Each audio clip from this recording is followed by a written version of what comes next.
Just gotta make sure I'm in the frame, and bam. So if this is your first time watching this video, I recommend you go back and watch a video that I put up previously, right before this one. It'll provide you a bit more context of what I'm doing here. I've been working on writing this book. It's a guide for disciples and people in ministry to help them discern a fruitful vision and mission statement. So this journey hasn't just been me sitting thinking like, well, what do I think works? No, what I've been doing is I've been going out. I've been researching from people who have created successful ministries, taking their experiences, the wisdom that they've learned, and applying it and extracting all that and putting it into a guide. So that way we can have a systematized, a structured way of going on this journey to discern what is the vision and mission that God wants in our life. Because ultimately we want to be more like Jesus, and we want to do the things that Jesus teaches and do the things that Jesus does as well. So now we're going to be going through the next sections in this book. It's still the introduction, but these next few sections I will be reading about how so these next sections will be talking about the truth about pursuing God's calling, the purpose of vision, and what to expect when going through this book. So it pretty much lays all of that stuff out. So let's do this. So I'm going to go through this. I'm going to read through this intro, and then I'll go through the questions, and we'll kind of like talk about where I'm at now in this current season of life. All right, so just got done going through the little intro, and I've hit the first point where we're now asked questions, things to reflect on. So question 1, what would your life look like if for the next month you made every decision based on the values that Jesus teaches?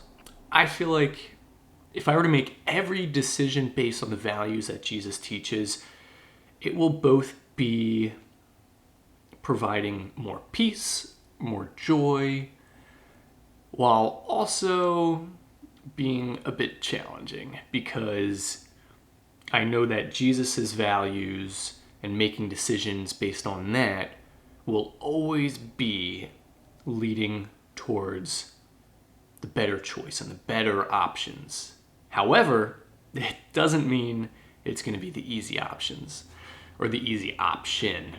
What my life will look like, I feel like I'll be moving more confidently, I'll be standing more firmly, and I'll be developing more courage. I think that's what my life will look like. More confident, more firm, and more courageous.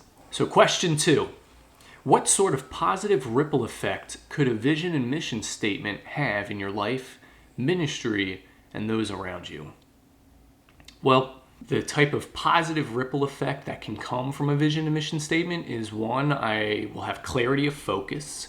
I'll be able to move in a direction knowing that God is leading it towards something that is bringing me to a place where God knows that I will be growing and thriving while also being able to provide for others. So the type of positive ripple effect is that I'll be going in a direction that allows for growth and fruitfulness. It will also help me to be able to provide for others. And in the ministry, I feel like the content will be more impactful.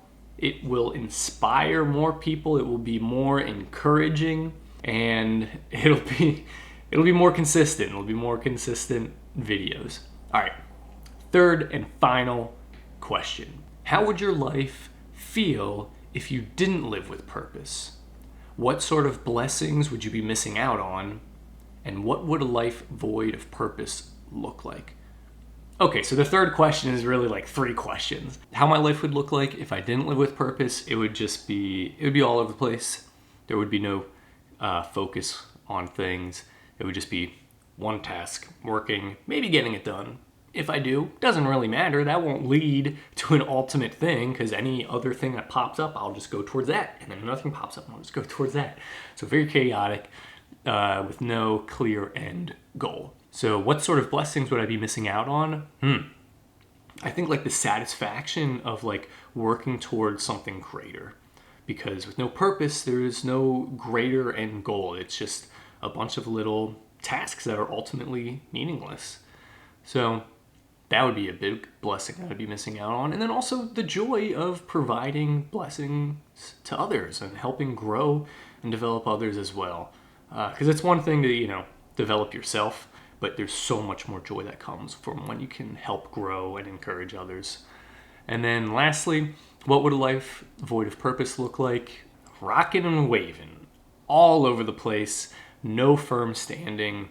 I feel like it would kind of feel like how Peter did when he was like starting to walk on water towards Jesus and then he fell in the water. It's like that falling in the water part.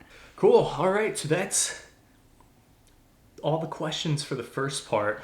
I'll do another video where I go through the next set of questions that come up in this book. And I'm really excited to, have you guys be part of this journey now. Because I went through all this alone, writing all this without keeping you guys updated. And now that I'm going to be going through the book and going through the questions and actually working to develop this vision and mission myself, I'm like, hey, let's have you guys be part of the journey as well. Cool. Thanks for watching, and I will see you in our next video. Peace. Hey guys, thank you so much for watching our video. If you'd like to join the crew of Current Christian supporters, you can do so by hitting that subscribe button. It will really help us out a lot. And if you want to watch more of our videos, you can do so by clicking any of those videos on the side right there. Yep, just click any of those options that you want.